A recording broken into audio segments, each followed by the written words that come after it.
to fast or not to fast. Now, this is the diet that all the celebrities seem to be following, the 5-2 plan, where you eat normally for 5 days and then you don't eat anything, or just a little bit. You fast for 2 days.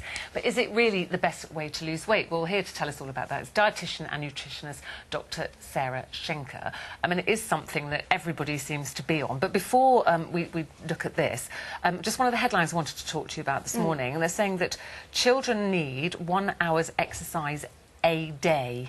We were all talking about this in the makeup room, all the mums this morning, saying an hour a day doesn't sound very much, but we also probably most of our children don't do a full hour a day. Well, it sounds a lot when it gets in the way of your favourite TV programmes. I mean, it is quite a lot. Would you agree with that? It doesn't have to be formal exercise, but they need to be active. And I think so many children are spending too long in their buggies.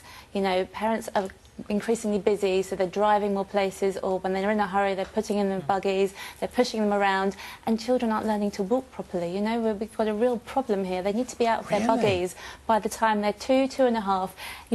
It might take you longer to get where you want to go, but you have to really give them the opportunity to start using their muscles, learning to have a little bit of endurance. It is a bit of a hike up the high street from one end to the other, but that's what they need to do. And we as parents need to be patient with them and encourage them that it will come. It's just a bit difficult getting there. I would have been guilty of that. A lot of the time you're rushing somewhere, aren't you? It's quicker to put them in the car, put them in the buggy. And then even worse, give them a pack of crisps to keep them quiet.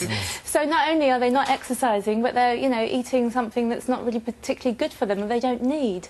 So this thing about pushing children into being active rather than actual formal exercise. It's a double whammy there. Ruth mentioned this fasting business now, and this is the new diet method that literally lets you have your cake and eat it. What do you think about this one? I'm a bit of a fan, I have to say, of this intermittent fasting. I do think there's some good, solid scientific research to show it does have health benefits, and it seems to be effective. You talk to a lot of people and they say, it is working for me, and I think there's so many positives about it. You know, you can get off that relentless dieting treadmill that just every day you wake up and think, oh, I'm going to diet again. Well, you've put you've put a few of the facts and figures. We're talking in more detail, but you've put a few of the facts and figures that you think about fasting on this film, haven't you?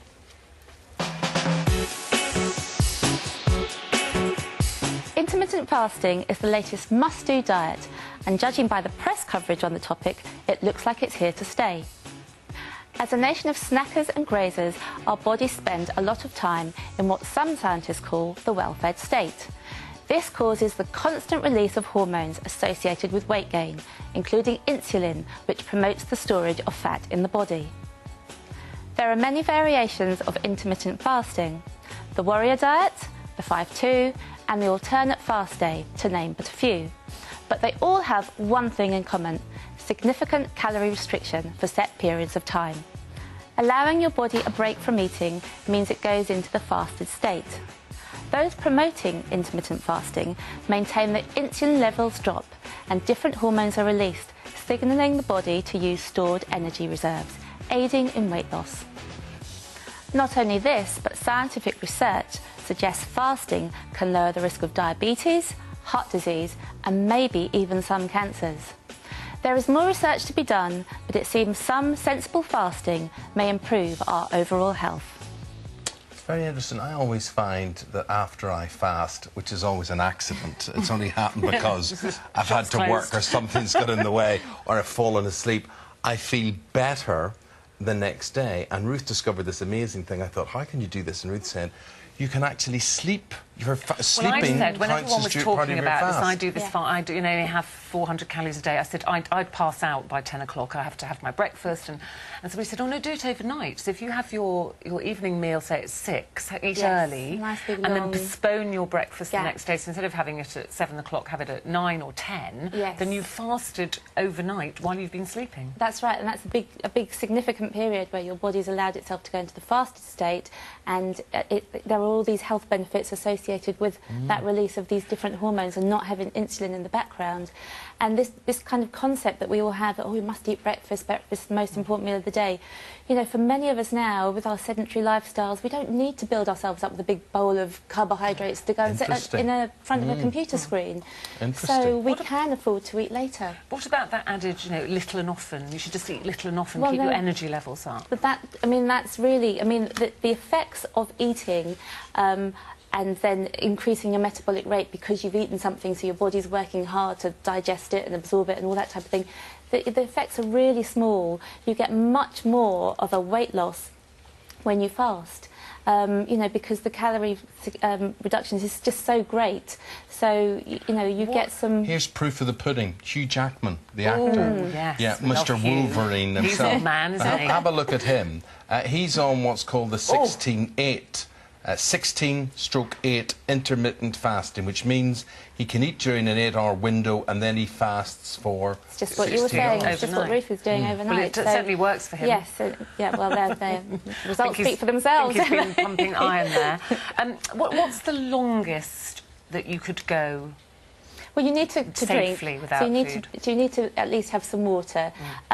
Obviously, you have to pick your day sensibly. I mean, obviously, I wouldn't fast on an important day. We've got an important day at work, something going on, or you know.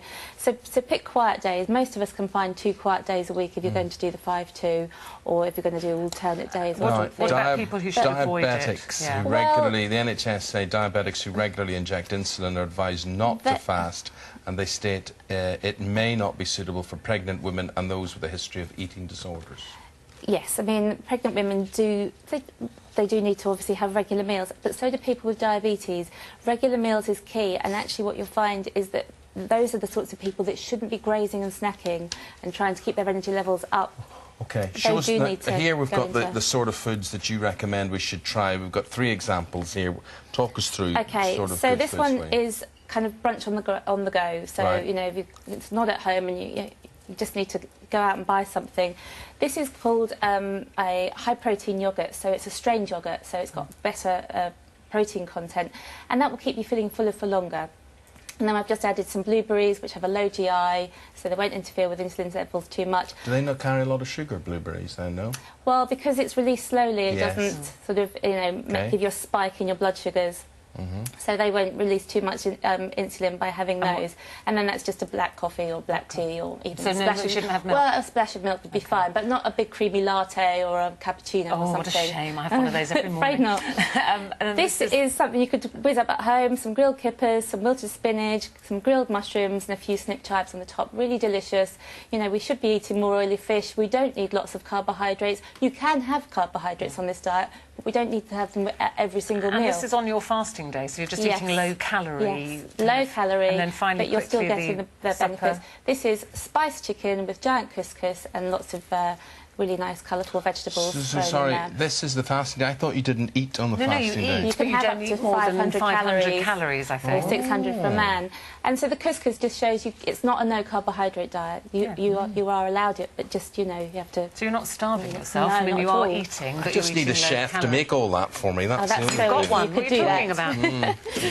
about? Go ahead and talk. I'll just try this out, make sure it's OK. Well, it's very interesting. I mean, I think, as we always say, you know, if you're considering any kind of radical approach to weight loss, and like you said, if you're diabetic or pregnant, it's best to consult do your research, consult your GP, as well. and you know, and it's horses for courses. The fasting diet suits some people, but it's not everybody's. Lovely. Right for Well, everybody. it's food for thought. It is. Thank you, Sarah. And for more details of anything there, that'll be all on our website.